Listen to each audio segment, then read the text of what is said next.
Well, thank you all for joining us today.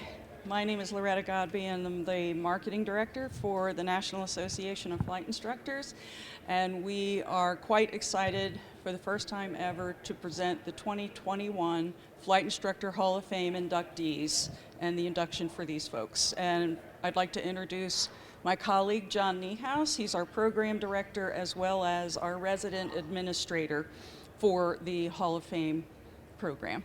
John? Thank you, Loretta, and once again, thank you for coming to this. And it's been exciting. It's been, gosh, almost 2 years in the making now, so it's something special for us. So once again, my name is John Niehaus. I'm Director of Program Development for NAFI, and just a couple things to say real quick, and we'll get to the actual awards. So to understand the importance of the moment that you're about to witness, just want to take you and define what it is that you're about to watch. The Flight Instructor Hall of Fame was co-founded in 1997 between the National Association of Flight Instructors and the Experimental Aircraft Association. It was founded on the purpose of recognizing the best that flight training has to offer. It also defines what it was defined and continues to be a standalone award. It means that it's owned by every flight instructor who has ever taken passion in flight training, given their all to their students, and strived for the highest levels of professionalism. Since then, 24 years later, as caretakers of the Hall of Fame, NAFI strives to maintain the same core principles that it was founded on. Any instructor who meets the criteria of experience and industry respect can apply, whether they are fixed-wing, simulator, rotorcraft instructors, 121 or 135 instructor pilots, well-known in the industry or well-known in their community. All have the potential to apply and find a forever home in these halls.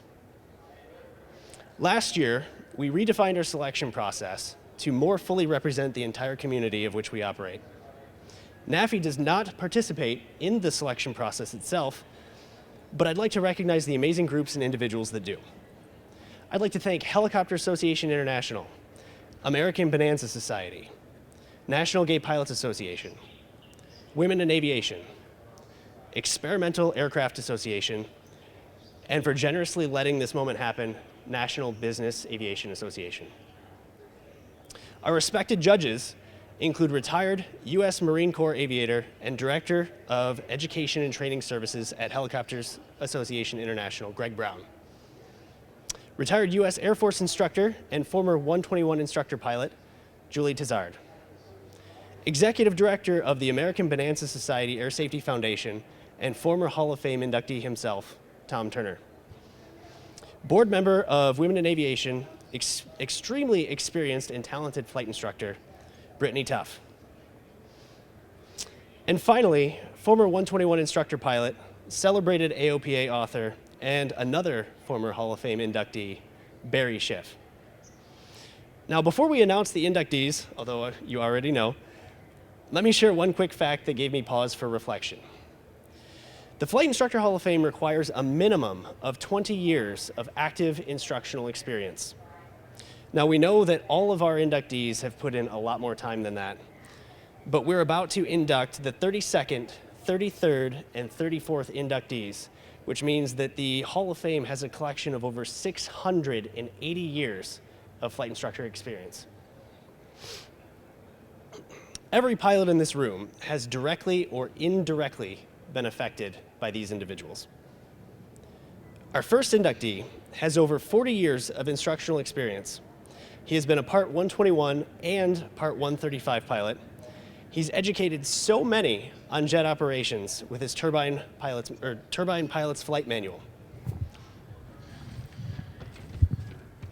He has shared his passion for aviation as a contributing author with his Flying Carpet column through AOPA. You probably know him as the Savvy Flight Instructor, having now a second edition of the book of the same name published under Aviation Supplies and Academics.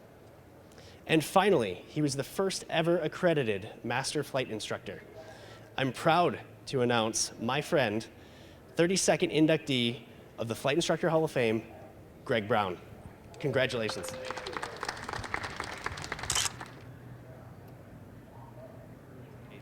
the 33rd and 34th inductees. They were brought here under false pretenses. Thank you, John and Barry. Additionally, they're two of the hardest people we have ever tried to surprise.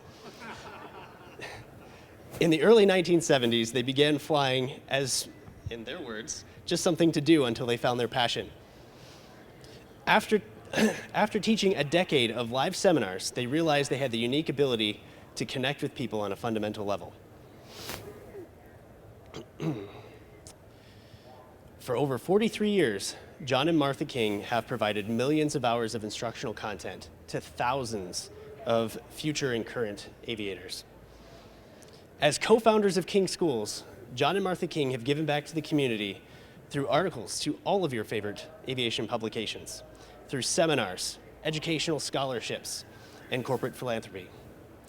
For these reasons and so many others, I'm very proud to announce the next two names of the Flight Instructor Hall of Fame, class of 2021, John and Martha King.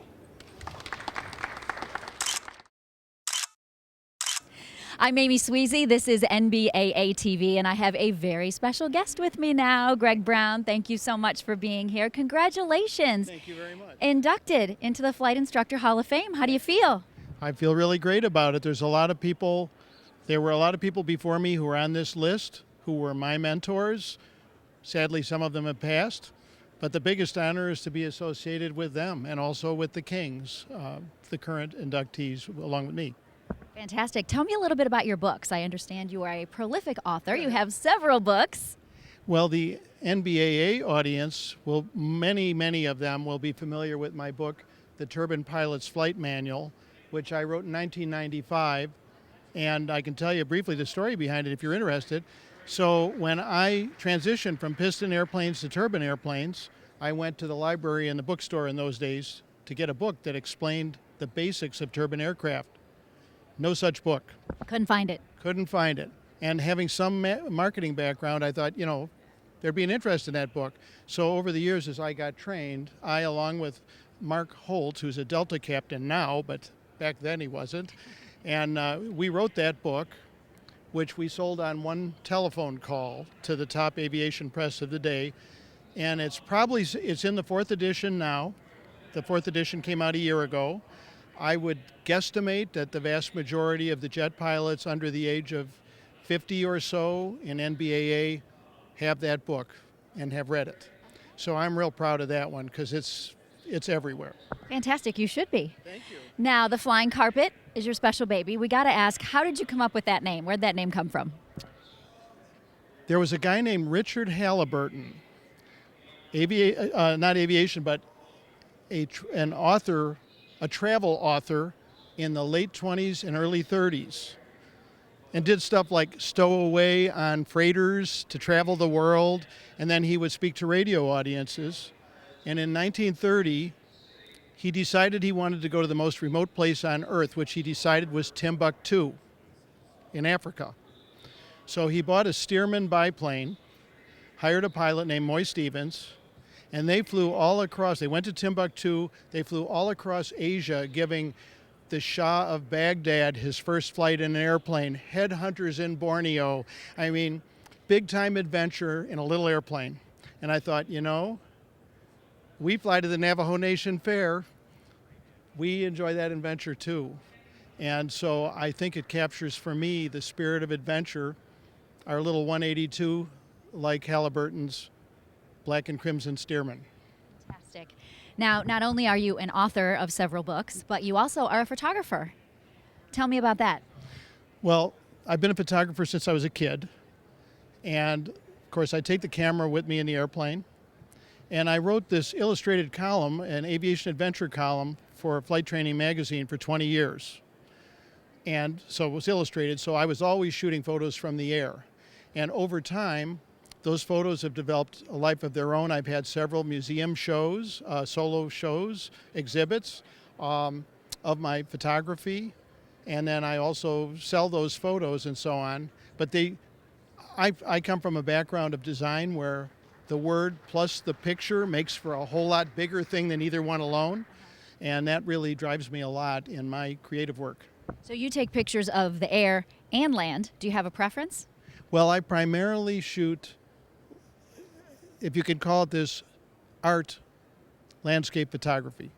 So I see things out the window and I have my camera and I capture them. So some of them are pretty abstract. I think the interaction between weather and the ground is one of the most fascinating things about flying, because the same ground on 2 different days, depending on the light, whether there's a thunderstorm, whatever, is radically different. And I also subscribe to, there's a guy named Roland Sherman who shot a lot of the 60s album covers, the famous ones. And he has this expression that if you don't have your camera with you when the flying saucer comes by, you won't get the picture. And so I live by that. I always have my camera in the airplane, and I have seen a lot of amazing things and been able to capture some instants that you couldn't plan for, you couldn't go up, and there are other people technically better, but not a lot of them have captured as many unusual moments as I have, and I'm proud of that. That's great. What do you love about NBAA?